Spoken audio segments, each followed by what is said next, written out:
Hello दोस्तों, Sunil sir DNP. प्रकाश एक प्रकार की ऊर्जा है जिसके बारे में हम बात करेंगे। ये क्लास 10th का टॉपिक है।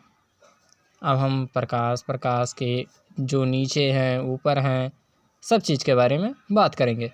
आइए हम देख लेते हैं। ये प्रकाश चैप्टर है जो 10वीं का पहला चैप्टर है।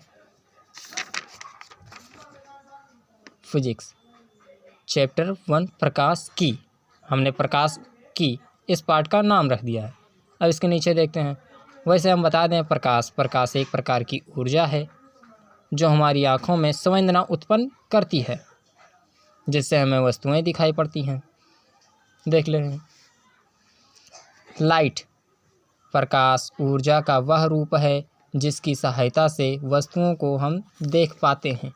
प्रकाश एक प्रकार की ऊर्जा है जो हमारी आँखों में संवेदना उत्पन्न करती है।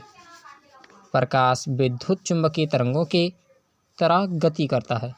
हेडिंग ए नोट्स, जैसे नोट हम बना लें उसी को नोट। निर्वात तथा वायु में प्रकाश की चाल हम सभी जानते हैं 3 × 10⁸ होती है। हंसो थोड़ा अब मजा आई।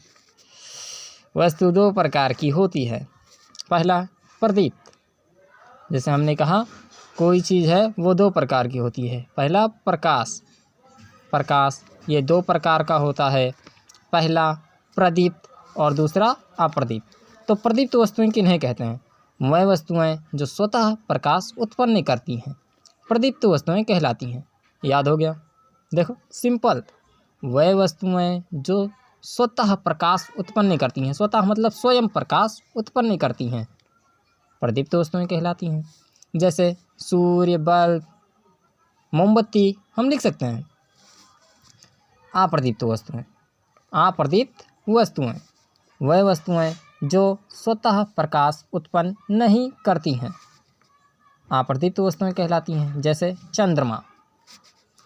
नोट, हम फिर एक नोट बनाते हैं। जैसे हमने प्रकाश में बनाया कि 2 चीज़, प्रकाश विद्युत चुम्बकीय तरंगों की तरह गति करता है।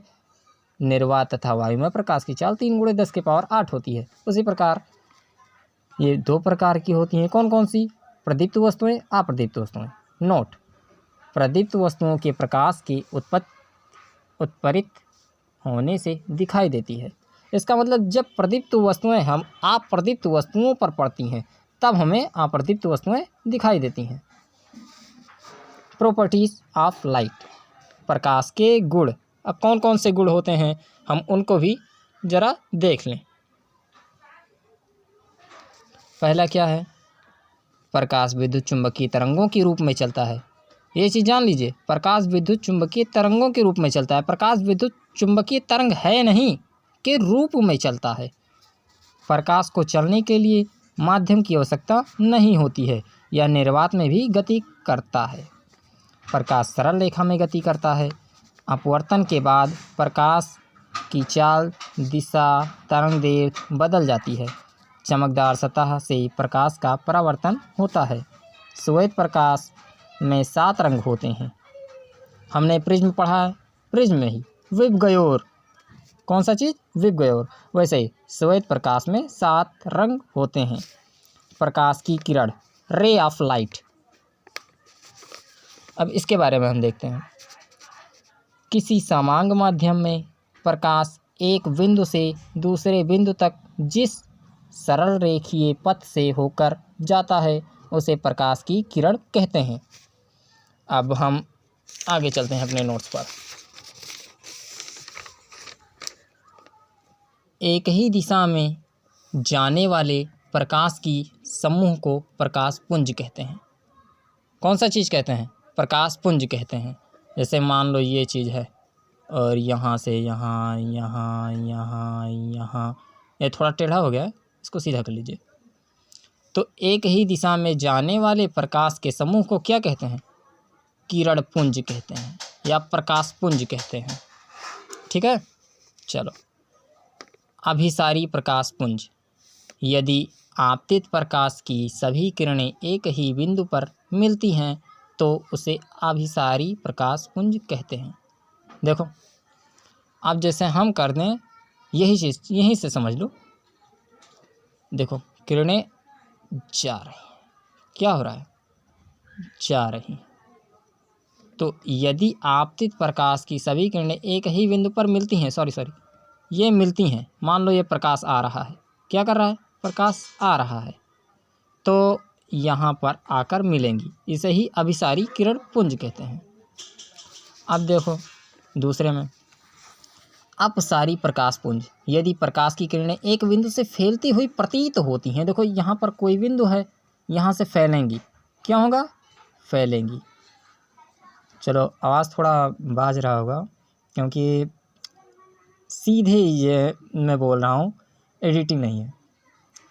प्रकाश किरण पुंज हो गया हमारा समांतर किरण पुंज। अब देखो जैसे समांतर हम किसे कहते हैं, ऐसी रेखाएं जिनके बीच की परस्पर दूरी समांतर हो या बराबर हो, ऐसी किरणों को क्या कहते हैं, समांतर किरण पुंज। यदि प्रकाश की सभी किरणें आपस में नहीं मिलती हों, नहीं मिलने का अर्थ क्या है, वो सीधे एक दूसरे के लंबवत हों, लंबवत नहीं है सीधे हों, उनके आमने सामने की सही है, नहीं मिलती हों और सदैव एक दूसरे के समांतर रहती हैं, उसे समांतर किरण पुंज कहते हैं। प्रकाश का परावर्तन, अब हम क्या हेडिंग पढ़ेंगे, प्रकाश का परावर्तन। तो देखो जब भाई कोई प्रकाश की किरण आएगी तो किसी तल से तो टकराएगी, मान लो ये वो तल है, और फिर यहाँ से टकराएगी तो कहीं पर जाएगी, तो ये तो चली गई भाई, इसे क्या कहेंगे, प्रकाश का परावर्तन कहेंगे। आप समझ लेते हैं कैसे। जब प्रकाश की किरण किसी चिकने या पॉलिशदार सतह से टकरा कर उसी माध्यम में लौट जाती है तो उस घटना को प्रकाश का परावर्तन कहते हैं। प्रकाश के नियम, परावर्तन के नियम ये दो प्रकार के होंगे, देखो दो नियम ही होंगे, ये आ रहा है ये जा रहा है, और कहाँ से, यहाँ से, और फिर यहाँ पर एक अभिलंब हो जाएगा, क्या हो जाएगा, अभिलंब।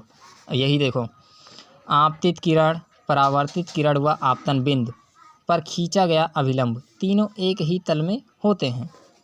स्क्रीनशॉट लेते रहिए आप लोग। आपतन कोण I तथा परावर्तन कोण R बराबर होते हैं। समतल दर्पण द्वारा प्रतिबिंब का बनना, अब हम क्या सीखेंगे, समतल दर्पण द्वारा प्रतिबिंब का बनना। समतल दर्पण द्वारा वस्तु का प्रतिबिंब सदैव आभासी, सीधा तथा दर्पण के लंबवत ठीक पीछे उतनी ही दूरी पर प्रतिबिंब बनता है जितनी की वस्तु होती है। सामने जैसे खड़े हैं हम, ये शीशा है मान लो, और यहाँ पर हम खड़े हैं, तो जितनी दूर हम शीशे से हैं उतनी ही दूर पीछे हमारा प्रतिबिंब बनेगा। समतल दर्पण की फोकस दूरी अनंत पर होती है।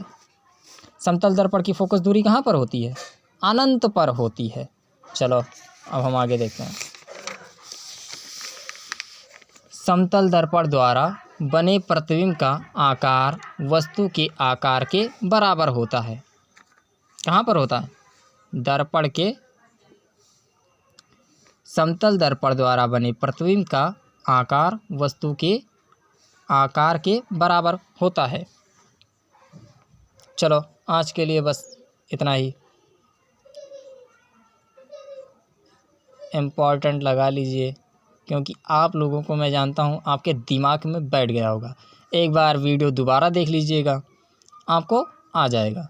अगर अच्छा लगे तो सुनील सर, कौन सर, सुनील सर, स्पेलिंग मत गड़बड़ाइएगा, देख लीजिए DNP, ये पूरा छोड़िएगा, क्या चीज़, ये पूरा, Sunil sir DNP। Thank you.